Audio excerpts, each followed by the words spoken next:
शनाया शर्मा, जो हमेशा अपने आत्मसम्मान के लिए जानी जाती थी, अचानक कॉलेज के नए नियम के तहत आहान मल्होत्रा की असिस्टेंट बना दी गई। यह उसके लिए किसी सजा से कम नहीं था, लेकिन क्या यह सिर्फ एक इत्तेफाक था या फिर आहान की कोई चाल? जब शनाया ने गुस्से में आहान से इसका जवाब मांगा तो उसने सिर्फ मुस्कुराकर कहा, खेल तो अब शुरू हुआ है, लेकिन अब सवाल ये है, शनाया कहाँ है? College campus. अगली सुबह कॉलेज के मुख्य गेट पर हलचल मची हुई थी। ग्रुपों में खड़े स्टूडेंट्स कानाफूसी कर रहे थे। स्टूडेंट 1, तुमने सुना? शनाया आज कॉलेज नहीं आई। स्टूडेंट 2, हाँ पता नहीं क्या हुआ, कल बहुत गुस्से में थी। स्टूडेंट 3, हो सकता है कॉलेज छोड़ दिया हो। आखिर आहान मल्होत्रा से पंगा लेना आसान नहीं। पीछे से एक चमचमाती ब्लैक स्पोर्ट्स कार कॉलेज के गेट पर आकर रुकती है। दरवाज़ा खुलता है और आहान मल्होत्रा उतरता है। उसकी चाल में वही कॉन्फिडेंस था, लेकिन आज उसकी आंखों में हल्की सी शिकन थी। जैसे ही आहान कैंपस में दाखिल होता है, स्टूडेंट्स उसे देखकर चुप हो जाते हैं। आहान के चेहरे पर हल्की मुस्कान थी, लेकिन उसकी नज़रें किसी को तलाश रही थी। शनाया को। आहान का केबिन।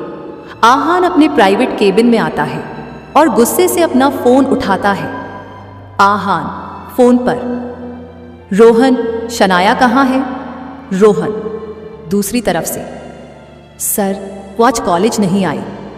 आहान कुछ देर तक चुप रहता है, फिर उसकी आंखों में एक अलग सी गंभीरता आ जाती है।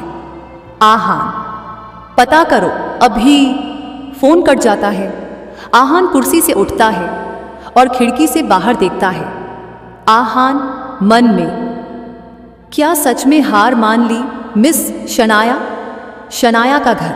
शनाया अपने कमरे में बैठी थी।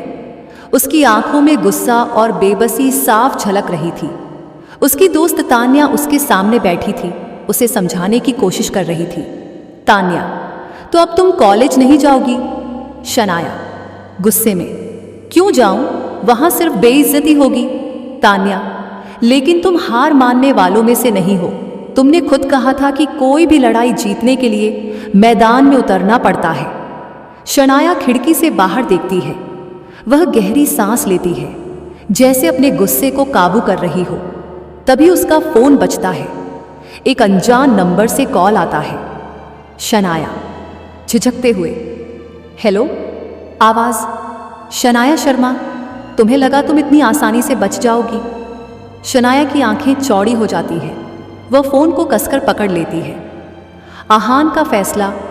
आहान के पास रोहन का फ़ोन आता है। रोहन, सर शनाया घर पर है, लेकिन उसने किसी से बात नहीं की। आहान मन में, ये लड़की इतनी आसानी से हार मानने वाली नहीं थी। फिर क्या हुआ? आहान अपनी कार की चाबी उठाता है और तेज़ी से बाहर निकलता है। शनाया की सच्चाई। शनाया फ़ोन रखती है, लेकिन उसका चेहरा उतरा हुआ था। तान्या उसे देखती है और परेशान हो जाती है। तान्या, क्या हुआ? कौन था? शनाया धीमे स्वर में, कोई था जिसने कहा कि मैं कॉलेज से दूर ही रहूं। तान्या की आंखें चौड़ी हो जाती हैं। तान्या, क्या मतलब कोई तुम्हें धमका रहा है? शनाया, हाँ, और मुझे यकीन है कि इसके पीछे आहान का ही हाथ है। उसकी आंखों में फिर से गुस्सा भर जाता है। टकराव। शाम को जब शनाया अपने घर से बाहर निकलती है, तभी एक ब्लैक स्पोर्ट्स कार उसके सामने आकर रुकती है। दरवाज़ा खुलता है और आहान बाहर आता है। शनाया गुस्से में, तुम यहाँ क्या कर रहे हो? आहान हल्की मुस्कान के साथ, तुमसे मिलने आया था। तुम कॉलेज क्यों नहीं आई? शनाया, तुम्हें क्या फ़र्क पड़ता है?